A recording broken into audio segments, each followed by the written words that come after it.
ओम शांति। आज 18 जुलाई 2021 को हम सभी अव्यक्त बाप दादा के अव्यक्त मधुर महावाक्य सुनेंगे। और ये अव्यक्त मधुर महावाक्य अव्यक्त बाप दादा ने 16 फरवरी 1988 को सुनाए थे। 16 फरवरी अर्थात शिव जयंती का बड़ा दिन, जबकि बाबा के दिव्य अवतरण का यादगार दिवस हम सभी मनाते हैं।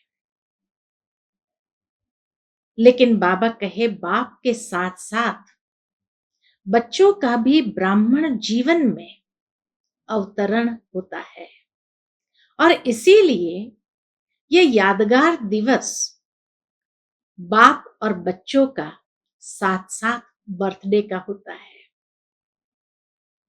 और ये बर्थडे मनाने के लिए विभिन्न स्थानों से बच्चे भी आए हैं, तो बाबा भी परमधाम से आए हैं। और साथ ही साथ बाबा कहे सूक्ष्म वतन में अव्यक्त बाप दादा ने विशेष आदि रत्नों को भी इमर्ज किया है। जगदम्बा माँ और जो भी एडवांस पार्टी में गई हुई आत्माएं हैं, वह भी गोल्डन पुष्पों की मुबारके देने के लिए पधारे हैं। शिव जयंती पर विशेष क्या करते हैं हम सभी बच्चे? तो हर सेंटर पर सारे विश्व के अंदर शिव बाबा का झंडा लहराते हैं।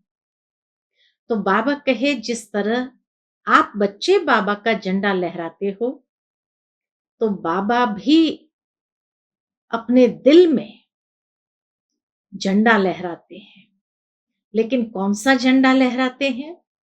तो बाबा ने कहा कि बच्चों के स्नेह का और विशेषताओं का झंडा बाबा लहराते हैं। हर बच्चे की विशेषता का झंडा बाबा के दिल में लहरा रहा है। बाबा कहे जिस तरह झंडे को लहराते समय पुष्पों की वर्षा होती है, तो बाबा जब बच्चों के विशेषताओं का झंडा लहराते हैं, तो उसमें वरदानों के अलौकिक पुष्पों की, गोल्डन पुष्पों की वर्षा बाबा हर बच्चे पर करते हैं। तो कैसे ये अलौकिक जन्मदिन मनाना है, उत्साह भरा हर दिन को उत्सव कैसे बनाना है, आज बाबा ने वह अलौकिक विधि हम सब बच्चों को सुनाई है। तो सुनते हैं बाबा के मधुर महावाक्य। आज के मुरली का शीर्षक है सदा उत्साह में रहकर उत्सव मनाओ। आज विश्वेश्वर बाप अपनी विश्व की श्रेष्ठ रचना व श्रेष्ठ आदि रत्नों से अति स्नेह और समीप बच्चों से मिलन मनाने आए हैं। विश्वेश्वर बाप के बच्चे तो विश्व की सर्व आत्माएं हैं। विश्वेश्वर कहा तो विश्व की सर्व आत्माएं बाबा के बच्चे हैं। लेकिन ब्राह्मण आत्माएं अति स्नेही समीप की आत्माएं हैं, क्योंकि ब्राह्मण आत्माएं आदि रचना है। आदि रचना है बाबा के, इसीलिए अति स्नेही और समीप की आत्माएं हैं। बाप के साथ साथ ब्राह्मण आत्माएं भी ब्राह्मण जीवन में अवतरित हो बाप के कार्य में सहयोगी आत्माएं बनती है। कितनी सुंदर बात कही कि बाबा का तो अवतरण दिवस है ही, लेकिन बाबा के साथ साथ ब्राह्मण आत्माएं भी ब्राह्मण जीवन में अवतरित होती है और बाप के कार्य में सहयोगी बनती है। इसलिए बाप दादा आज के दिन बच्चों का ब्राह्मण जीवन के अवतरण का जन्मदिन मनाने आए हैं। तो बाबा के साथ साथ हम सब बच्चों का भी अवतरण जन्मदिन है। बच्चे बाप का जन्मदिन मनाने के लिए उमंग उत्साह से खुशी में नाच रहे हैं। लेकिन बाप दादा बच्चों के इस ब्राह्मण जीवन को देख स्नेह और सहयोग में बाप के साथ साथ हर कार्य में हिम्मत से आगे बढ़ते हुए देख हर्षित हो रहे हैं। बाबा को भी बहुत खुशी होती है, क्योंकि जब बाबा देखते हैं कि कैसे ब्राह्मण जीवन में स्नेह, सहयोग और हर कार्य में हिम्मत से आगे बढ़ रहे हैं। तो आप बाप दादा का बर्थडे मनाते हो और बाप बच्चों का बर्थडे मनाते हैं। आप ब्राह्मणों का भी बर्थडे है ना? पूछते बाबा कि आप ब्राह्मणों का भी बर्थडे है ना? तो सभी को बाप दादा, जगदम्बा और सर्व आपके साथी एडवांस पार्टी की विशेष आत्माओं सहित आपके अलौकिक ब्राह्मण जन्म की स्नेह से सुनहरे पुष्पों की वर्षा सहित मुबारक हो, मुबारक हो। अकेला बाबा हमें मुबारक नहीं दे रहे हैं, लेकिन बाप दादा के संग संग जगदम्बा माँ भी है और एडवांस पार्टी में आगे गई हुई विशेष श्रेष्ठ आत्माएं भी है, जो सभी दिल की मुबारक सुनहरे पुष्पों की वर्षा हर ब्राह्मण आत्मा के ऊपर कर रही है। बाबा कहे, यह दिल की मुबारक है, सिर्फ मुख की मुबारक नहीं, लेकिन दिलाराम बाप के दिल की मुबारक सर्वश्रेष्ठ आत्माओं को, चाहे सन्मुख बैठे हैं, चाहे मन से बाप के सन्मुख है, चाहे प्रैक्टिकल में यहां बैठे हैं या चाहे मन से बाबा के सन्मुख है, चारों ओर के बच्चों को मुबारक हो, मुबारक हो। ये दिल की मुबारक स्वीकार करें। फिर बाबा कहे, आज के दिन भक्त आत्माओं के पास बाप के बिंदु रूप की विशेष स्मृति रहती है। शिव जयंती व शिवरात्रि कोई साकार रूप का यादगार नहीं है। ये कोई साकार रूप का यादगार नहीं है, परंतु बाबा के दिव्य स्वरूप का यादगार है। लेकिन निराकार बाप ज्योति बिंदु, जिसको शिवलिंग के रूप में पूजते हैं, उस बिंदु का महत्व है। तो भक्त आत्माओं को भी बिंदु का महत्व है। आप सभी के दिल में भी बाप के बिंदु रूप की स्मृति सदा रहती है। जिस तरह भक्त आत्माओं के लिए भी बिंदु का महत्व है, तो बाबा कहे बच्चों के दिल में भी बाप बिंदु रूप की स्मृति सदा रहती है। तो आप भी बिंदु और बाप भी बिंदु। तो आज के दिन भारत में हर एक भक्त आत्मा के अंदर विशेष बिंदु रूप का महत्व रहता है। बिंदु जितना ही सूक्ष्म है, अब बिंदु की विशेषता देखो, तो बाबा कहे बिंदु जितना ही सूक्ष्म है उतना ही शक्तिशाली है। इसलिए बिंदु बाप को ही शक्तियों के, गुणों के, ज्ञान के सिंधु कहा जाता है। तो बिंदु सूक्ष्म है, शक्तिशाली है और अनंत है। तो इसीलिए बाबा कहे बिंदु बाप को ही शक्तियों का सागर, गुणों का सागर, ज्ञान का सागर, सिंधु के रूप में दिखाया है। तो आज सभी बच्चों के दिल में जन्मदिन की विशेष उत्साह की लहर बाप दादा के पास अमृत वेले से पहुंच रही है। हर बच्चे के दिल के उमंग, उत्साह बाप दादा के पास अमृत वेले से ही पहुंच रही है। जैसे आप बच्चों ने विशेष सेवा अर्थ व स्नेह स्वरूप बन बाप का झंडा लहराया। बाबा कहे हर एक ने दिल से स्नेह में आकर के सेवा अर्थ बाबा का झंडा लहराया। बाप ने कौन सा झंडा लहराया? आप सभी ने तो शिव बाबा का झंडा लहराया, बाप क्या यह झंडा लहराएंगे? शिव बाबा का झंडा लहराएंगे? नहीं, बाबा कभी खुद का झंडा नहीं लहराएंगे। यह सेवा के साकार रूप की जिम्मेवारी बच्चों को दे दी। बाबा ने यह साकार में सेवा रूप की जिम्मेवारी कि हर स्थान पर शिव बाबा का झंडा लहराना माना सेवा हो जाती है। तो ये जिम्मेवारी बाबा ने बच्चों को दे दी। बाप ने भी झंडा लहराया है, लेकिन कौन सा और कहां लहराया? शिव बाबा ने भी झंडा लहराया, लेकिन कौन सा झंडा और कहां लहराया? बाप दादा ने अपने दिल में सभी बच्चों की विशेषताओं के स्नेह का झंडा लहराया। हर एक बच्चे की कितनी विशेषताएं हैं, तो बाबा ने अपने दिल में सभी बच्चों के विशेषताओं के स्नेह का झंडा लहराया।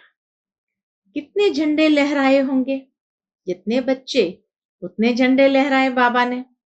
इस दुनिया में इतने झंडे कोई लहरा नहीं सकते, इतने झंडे बाबा ने लहराए। कितना सुंदर दृश्य होगा। बाबा कहे आप अपनी अंतर चक्षु से, तीसरे नेत्र से देखो, कितना सुंदर वो दृश्य दिख रहा होगा कि बाबा के दिल में लाखों झंडे लहरा रहे हैं। एक एक बच्चे की विशेषता का झंडा बाप दादा के दिल में लहरा रहा है। सिर्फ आप सबने झंडा नहीं लहराया, लेकिन बाप दादा ने भी लहराया। यह झंडा लहराते हो तो उस समय क्या होता है? झंडा जब लहराते हैं तो उसमें से फूलों की वर्षा होती है। तो बाबा कहे ये झंडा लहराते हो तो उस समय क्या होता है? फूलों की वर्षा। बाप दादा भी जब बच्चों की विशेषता का स्नेह का झंडा लहराते हैं तो कौन सी वर्षा होती है?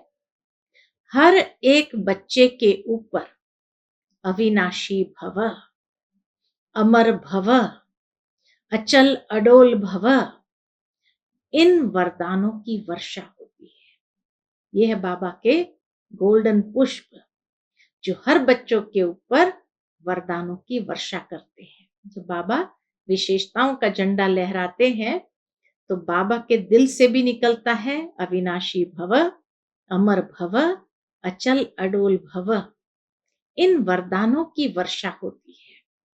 यह वरदान ही बाप दादा के अविनाशी अलौकिक पुष्प है।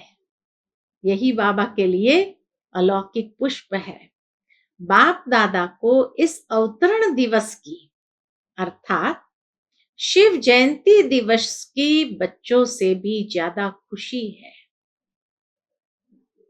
तो बाप दादा को इस अवतरण दिवस की अर्थात शिव जयंती दिवस की बच्चों से भी ज्यादा खुशी है। खुशी में खुशी है, इतनी खुशी है बाबा को। बच्चों को विशेष खुशी है, लेकिन खुशी से भी ज्यादा खुशी है। खुशी में भी खुशी है। अब इसका रहस्य सुनो। खुशी में खुशी क्यों कहा बाबा ने?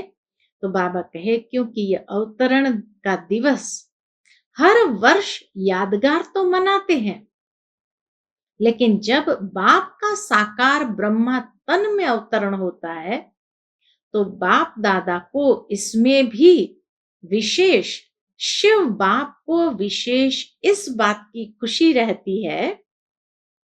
जब बाप दादा ने ब्रह्मा तन में अवतरण किया तो बाप दादा को इसमें भी विशेष, शिव बाप को विशेष इस बात की खुशी रहती है। कौन सी बात की खुशी रहती है? कितने समय से अपने समीप स्नेही बच्चों से अलग परम धाम में रहते हैं। बाबा को कितना प्यार आता होगा, क्योंकि सबसे पहले ब्राह्मण आत्माएं ही बिछड़ करके सतयुग में अवतरित हो जाती है। तो बाबा के साथ रहने का समय हमको सबसे कम मिलता है। तो इसीलिए बाबा कहे कितने समय से अपने समीप स्नेही बच्चों से अलग परम धाम में रहते। चाहे परम धाम में और आत्माएं रहती भी है, लेकिन जो पहली रचना की आत्माएं हैं, जो बाप समान बनने वाले सेवा के साथी आत्माएं हैं, वह कितने समय के बाद अवतरित होने से फिर से आकर मिलती है। तो शुरू शुरू से जा करके थोड़ा समय परमधाम में रह करके हम सभी तो नीचे आ जाते हैं सतयुग के अंदर। तो बाप समान जो आत्माएं हैं, बाबा के जो समीप स्नेही आत्माएं, दूसरी आत्माएं हैं, लेकिन उनका परमात्मा के प्रति इतना स्नेह तो नहीं है, इसलिए उनसे वो अपनेपन की फीलिंग नहीं आती है बाबा को। तो बाबा कहे इतने समय से आप सभी पहले पहले नीचे उतर जाते हैं, आदि रचना है तो पहले पहले नीचे उतर आते हैं, और फिर जब बाबा अवतरित होते हैं तब बाबा को साकार में मिलने का वो सुख मिलता है, इसीलिए इतनी खुशी बाबा को होती है। तो बाबा कहे कितने समय की बिछड़ी हुई श्रेष्ठ आत्माएं फिर से आकर मिलती है। अगर कोई अति स्नेही, देखो रहस्य समझा रहे बाबा कि अगर कोई अति स्नेही बिछड़ा हुआ मिल जाए तो खुशी में विशेष खुशी होगी ना, खुशी में भी विशेष खुशी होगी ना। अवतरण दिवस अर्थात अपनी आदि रचना से फिर से मिलना, इसलिए बाबा को खुशी में विशेष खुशी होती है, क्योंकि ये अवतरण दिवस अर्थात अपनी आदि रचना से फिर से मिलना। आप सोचेंगे हमें बाप मिला और बाप कहते हैं हमें बच्चे मिले, इसलिए बाबा को हम बच्चों से ज्यादा खुशी होती है। तो बाप को अपने आदि रचना पर नाज है, कितना प्राउड बाबा फील करता है अपने आप में। तो बाप को अपने आदि रचना पर नाज है। आप सब आदि रचना हो ना, क्षत्रिय तो नहीं हो ना, सभी सूर्यवंशी आदि रचना है। ब्राह्मण सो देवता बनते हैं ना, तो ब्राह्मण आत्माएं आदि रचना है। आदि रचना तो सब है, सारे विश्व की आत्माएं रचना है, अनादि रचना तो सब है। सारे विश्व की आत्माएं अनादि रचना है बाबा की, लेकिन आप अनादि और आदि रचना हो, दोनों हो, तो डबल नशा है ना। आज के दिन बाप दादा विशेष एक स्लोगन दे रहे हैं। अब झंडा तो लहरा लिया, गोल्डन वरदानों के पुष्पों की वर्षा भी कर ली, अब बाबा आज के दिन विशेष ब्राह्मण बच्चों को स्लोगन दे रहे हैं। आज के दिन को उत्सव का दिन कहा जाता है। शिवरात्रि व शिव जयंती उत्सव मनाते हैं। बाबा को भी इसीलिए शिव जयंती सबसे प्यारा त्योहार है। सभी त्योहार में सबसे प्यारा त्योहार शिव जयंती का है। इसीलिए देखो गुलजार दादी ने अपने साकार देह को भी त्याग किया शिवरात्रि के दिन। इतना प्यारा है कि बाबा का अवतरण भी अगर शिवरात्रि पर हुआ और उसका यादगार शिव जयंती के रूप में मनाते रहे, तो बाबा ने जब साकार तन से विदाई लिया वो भी शिव जयंती का ही दिन चुना। तो शिव जयंती का ही दिन इसीलिए बाबा ने चुना, तो इसीलिए बाबा को भी शिव जयंती का त्योहार विशेष उत्सव भरा उत्साह का त्योहार मानते आए हैं। तो इसीलिए बाबा को भी विशेष खुशी है। और कल की मुरली में भी हमने सुना कि बाबा ने क्या कहा। बाबा ने कहा कि गवर्नमेंट एक दिन की भी छुट्टी नहीं देते, वास्तव में शिव जयंती पर 1 महीने की छुट्टी होनी चाहिए, इतना बाबा को ये त्योहार प्रिय है। तो आज के दिन के लिए क्या स्लोगन बाबा देते हैं, तो बाबा कहे आज के दिन को उत्सव का दिन कहा जाता है। शिवरात्रि व शिव जयंती उत्सव मनाते हैं। उत्सव के दिन का यही स्लोगन याद रखना। कौन सा? कि ब्राह्मण जीवन की हर घड़ी उत्सव की घड़ी है। ये भी एक वरदान कहो स्लोगन बाबा ने दे दिया कि ब्राह्मण जीवन की हर घड़ी उत्सव की घड़ी है। ब्राह्मण जीवन अर्थात सदा उत्सव मनाना, सदा उत्साह में रहना और सदा हर कर्म में आत्मा को उत्साह दिलाना। खुद भी उत्साह में रहना है और हमारे संपर्क में जो भी आत्माएं आए उन्हें भी उत्साह दिलाना है।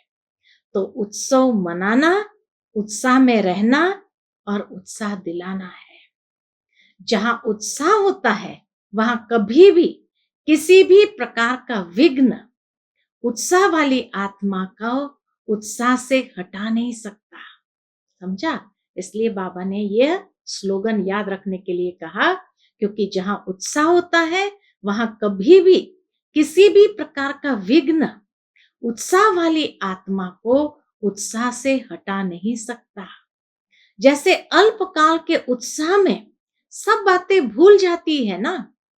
कोई उत्सव मनाते हो तो उस समय के लिए खुशी के सिवाय और कुछ याद नहीं रहता। तो ब्राह्मण जीवन के लिए हर घड़ी उत्सव है, अर्थात हर घड़ी उत्साह में है। तो और कोई बातें आएगी क्या? कोई विघ्न आ नहीं सकता है, ना कोई बातें आ सकती है। कोई भी हद के उत्सव में जाएंगे तो वहां क्या होता है? नाचना, गाना, खेल देखना और खाना, यही होता है ना। तो ब्राह्मण जीवन के उत्सव में सारा दिन क्या करते हो? अब नाचना, गाना, खेल देखना और खाना, इसका रहस्य बाबा बताते। तो सबसे पहली बात नाचना और गाना। तो ब्राह्मण जीवन के उत्सव में सारा दिन क्या करते हो? सेवा भी करते हो तो खेल समझ करते हो ना, या बोझ लगता है? आजकल की दुनिया में कोई भी अज्ञानी आत्माएं थोड़ा भी दिमाग का काम करेगी तो कहेगी बहुत थक गए। दिमाग के ऊपर काम का बहुत बोझ है और आप सेवा करके आते हो तो क्या कहते हो? अरे सेवा का मेवा खा के आए हैं, यही कहते हैं ना। क्योंकि जितनी बड़े ते बड़ी सेवा के निमित्त बनते हो उतनी ही सेवा का प्रत्यक्ष फल बहुत बढ़िया और बड़ा मिलता है। तो प्रत्यक्ष फल खाने से और ही शक्ति आ जाती है ना, खुशी की शक्ति बढ़ जाती है। इसलिए चाहे कितना भी शरीर का सख्त कार्य हो व प्लान बनाने का दिमाग का कार्य हो, लेकिन आपको थकावट नहीं होगी। देखो बाबा का वरदान मिल गया कि आप कितना भी कार्य करेंगे तो भी थकावट नहीं होगी। रात है व दिन है ये पता नहीं पड़ता है ना। अगर घड़ी आपके पास नहीं होती तो मालूम पड़ता क्या कि कितना बज गया। लेकिन उत्सव मना रहे हो इसलिए सेवा उत्साह दिलाती है और उत्साह अनुभव कराती है। सेवा उत्साह दिलाती है और उत्साह अनुभव कराती है। ब्राह्मण जीवन में एक तो है सेवा, दूसरा क्या होता है? तो बाबा कहे दूसरी होती है माया। माया आती है, माया का सुनकर हंसते हो क्योंकि समझते हो कि माया को हमारे से ज्यादा प्यार है। हम इतना प्यार नहीं करते माया को, लेकिन माया हमसे ज्यादा प्यार करती है। तो एक तो ब्राह्मण जीवन में है सेवा और दूसरी है माया। आपका प्यार नहीं है, उनका प्यार है। बाबा भी कंफर्म करता है आपका प्यार नहीं है, उनका प्यार है। उत्सव में खेल भी देखा जाता है ना। उत्सव में क्या ना, नाचना, गाना, खेल देखना और खाना। तो उत्सव में खेल भी देखा जाता है। आजकल सबको ज्यादा खेल कौन सा पसंद आता है? दुनिया में आजकल सबको कौन सा खेल ज्यादा पसंद आता है? तो बाबा ही बताते हैं मिक्की माउस का खेल बहुत करते हैं। दुनिया में एडवर्टाइज भी मिक्की माउस के खेल में दिखाते हैं। कोई कंपनी की एडवर्टीजमेंट होंगी, वह भी मिक्की माउस के खेल में दिखाते हैं। चाहे मैच पसंद करते, दो खेल विशेष पसंद होता है, एक मिक्की माउस का और दूसरा मैच। कोई भी मैच, चाहे क्रिकेट की मैच हो, चाहे कोई गेंद वाली हो, बास्केटबॉल हो, कोई भी हो। तो बाबा कहे चाहे मैच पसंद करते, चाहे मिक्की माउस का खेल पसंद करते हो, तो यहां भी माया आती है तो मैच करो, अर्थात निशाना लगाओ। खेल में क्या करते हो? गेंद आता है और आप फिर दूसरी तरफ फेंकते हो और कैच कर लेते हो, तो विजयी बन जाते हो। ऐसे ही माया के यह गेंद है, कभी काम के रूप में आते, कभी क्रोध के रूप में। ये कैच करो कि यह माया का खेल है। अगर माया के खेल को खेल समझकर करो तो उत्साह बढ़ेगा। माया के खेल को खेल समझ करो तो उत्साह बढ़ेगा। और अगर माया की कोई भी परिस्थिति को दुश्मन समझ देखते हो तो घबरा जाते हैं। देखो बाबा एटीट्यूड कैसे चेंज करना है ये सिखाते हैं कि कोई भी खेल के रूप में देखो तो उत्साह बढ़ेगा, और जब उसको देखेंगे कोई भी परिस्थिति आई, अरे दुश्मन समझ के देखते हो तो घबरा जाते हो। मिक्की माउस खेल में कभी बंदर आ जाता है, कभी बिल्ली, कभी कुत्ता, कभी चूहा आ जाता है, लेकिन आप घबराते हो क्या? मजा आता है ना देखने में? पूछते हैं बाबा कि जब वो मिक्की माउस का खेल देखते हैं तो मजा आता है ना देखने में? तो यह भी उत्सव के रूप में माया के भिन्न भिन्न परिस्थितियों का खेल देखो। खेल देखने में कोई घबरा जाए तो क्या कहेंगे? खेल देखते देखते भी कोई सोच ले कि गेंद मेरे पास ही आ रही है। अगर खेल देखते देखते भी कोई सोच ले कि गेंद मेरे पास ही आ रहा है, मेरे को ही न लग जाए, तो खेल देख सकेगा? तो खुशी और मजे से खेल देखो, माया से घबराओ नहीं, एक मनोरंजन समझो। चाहे शेर के रूप में आ जाए, घबराओ नहीं। यही स्मृति रखो कि ब्राह्मण जीवन की हर घड़ी उत्सव है, उत्साह है। उसी के बीच ये खेल भी देख रहे हैं, खुशी में नाच भी रहे हैं, और बाप के ब्राह्मण परिवार की विशेषताओं के गुणों के गीत भी गा रहे हैं।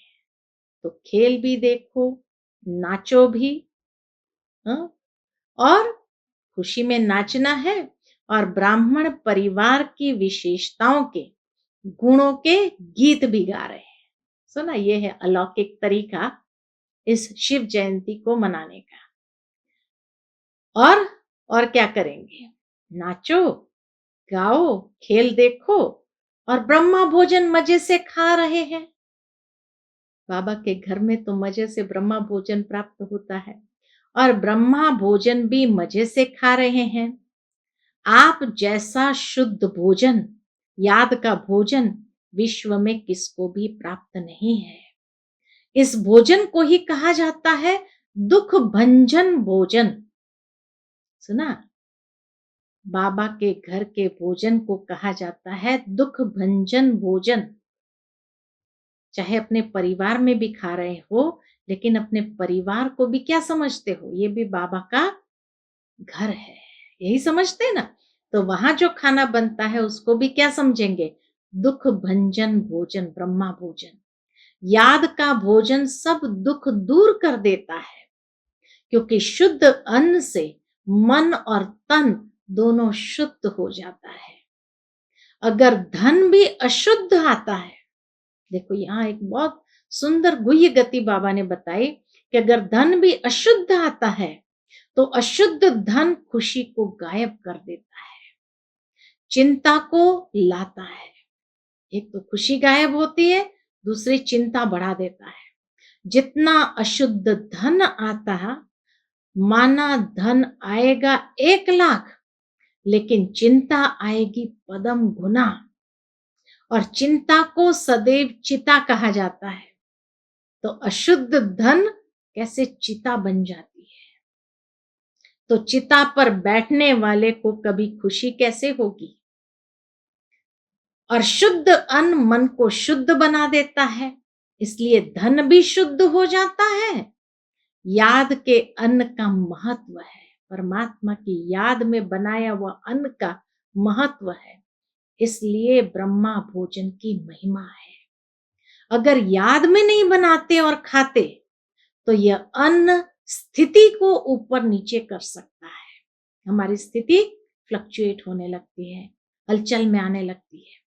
याद में बनाया हुआ और याद में स्वीकार करने वाला अन्न दवाई का काम करता है और दुआ का भी काम करता है। बाबा की दुआएं भी समाई हुई होती है, क्योंकि याद में बनाया हुआ भोजन है, और वो दवाई का भी काम करता है। याद का अन्न कभी नुकसान नहीं कर सकता। सुना? तो कौन सा अन्न हमें स्वीकार करना है। इसलिए हर घड़ी उत्सव मनाओ, माया किस भी रूप में आए। अच्छा, मोह के रूप में आती है। बाबा कहे अच्छा मान लो मोह के रूप में आती है, तो समझो, क्या समझो, बंदर का खेल दिखाने आई है। माया मिक्की माउस बंदर का खेल दिखाने आई है। खेल को साक्षी होकर देखो, स्वयं माया के चक्र में न आ जाओ। सावधान करते बाबा के साक्षी होकर देखो, माया के चक्र में आकर के नहीं फंस जाओ। चक्र में आते हो तो घबराते हो। आजकल छोटे छोटे बच्चों को ऐसे मनोरंजन के खेल कराते हैं, ऊंचा भी चढ़ाएंगे, नीचे भी लाएंगे। तो ये मनोरंजन है, खेल है। कोई भी रूप में आए, ये मिक्की माउस का खेल देखो। जो आता है वह जाता भी है। तो बंदर आया और जाएगा भी। माया किसी भी रूप में आती है, तो अभी अभी आई, अभी अभी गई। आप माया के साथ श्रेष्ठ स्थिति से चले न जाओ। माया को आने दो, भले आवे माया, लेकिन आप अपने श्रेष्ठ स्थिति के आसन पर रहो, वहां से नीचे नहीं आ जाओ। तो बाबा कहे आप माया के साथ श्रेष्ठ स्थिति से चले न जाओ, माया को आने दो। आप उसके साथ क्यों जाते हो, उस श्रेष्ठ स्थिति के आसन को क्यों छोड़ देते हो। खेल में होता ही ऐसे है, कुछ आएगा, कुछ जाएगा, कुछ बदलेगा।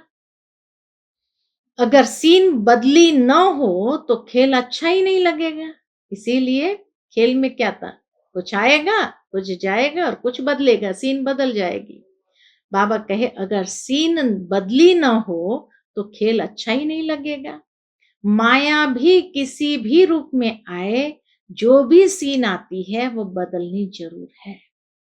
तो सीन बदलती रहे, लेकिन आपकी श्रेष्ठ स्थिति नहीं बदले। समझा? कोई भी खेल में कोई पार्ट बजाता है, तो आप भी उसके साथ ऐसे ही भागने व दौड़ने लग जाएंगे क्या? देखने वाले तो सिर्फ देखते रहेंगे ना। तो माया नीचे गिराने के लिए आए या कोई भी स्वरूप में आए, लेकिन आप उसका खेल देखो, उसके साथ भागना शुरू नहीं करो, आप उसका खेल देखो। कैसे नीचे गिराने के लिए आई, उसके रूप को कैच करो। समझा?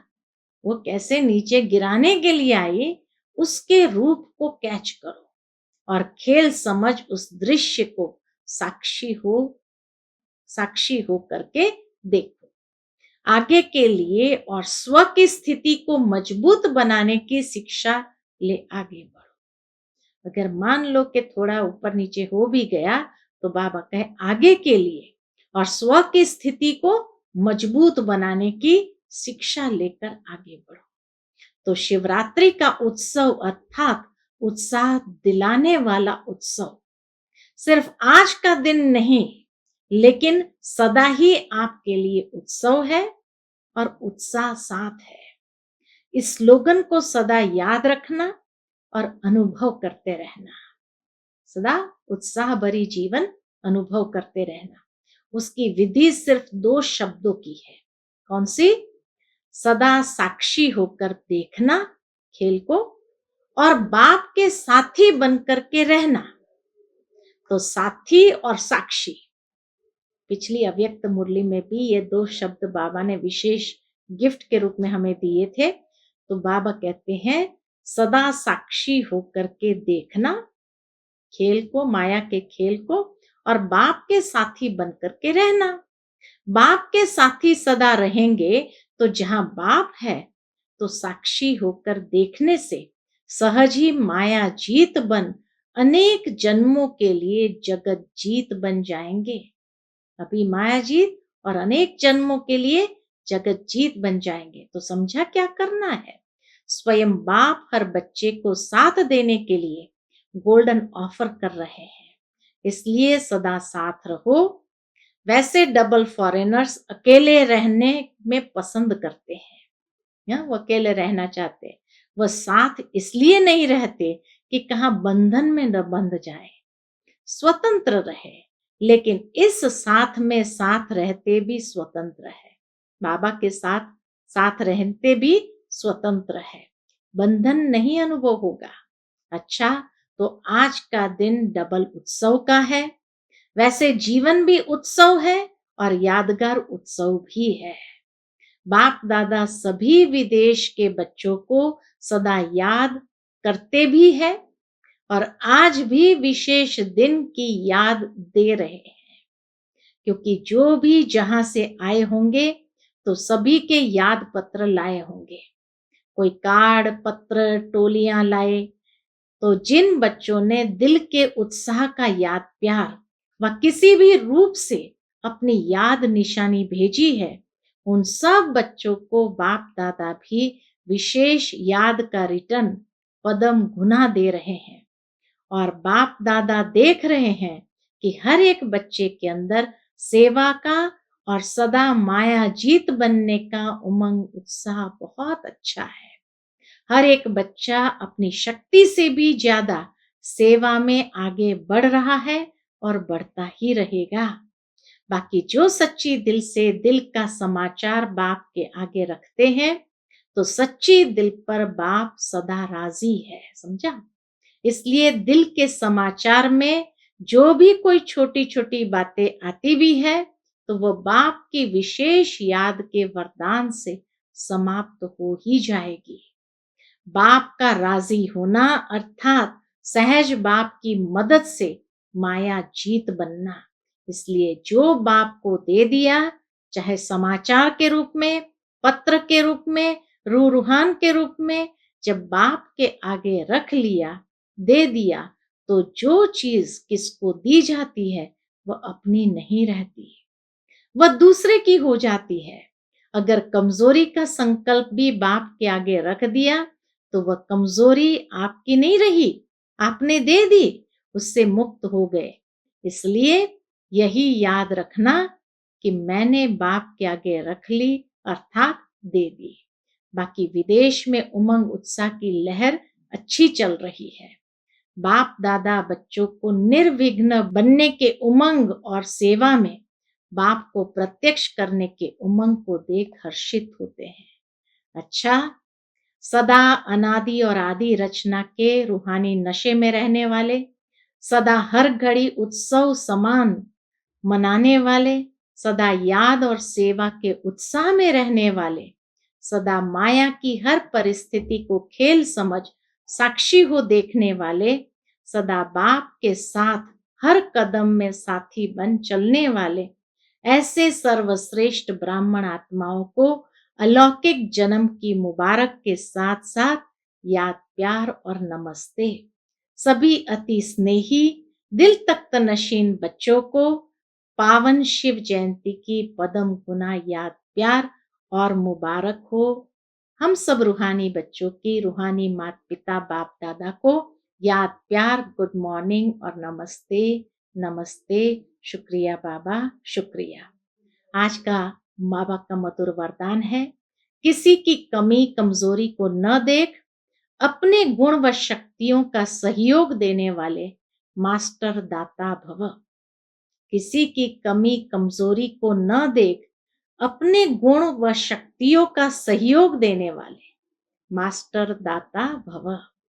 मास्टर दाता वह है जो सदा इसी रूहानी भावना में रहते कि सर्व रूहें हमारे समान वर्षे के अधिकारी बन जाए। ये शुभ भावना रहती है।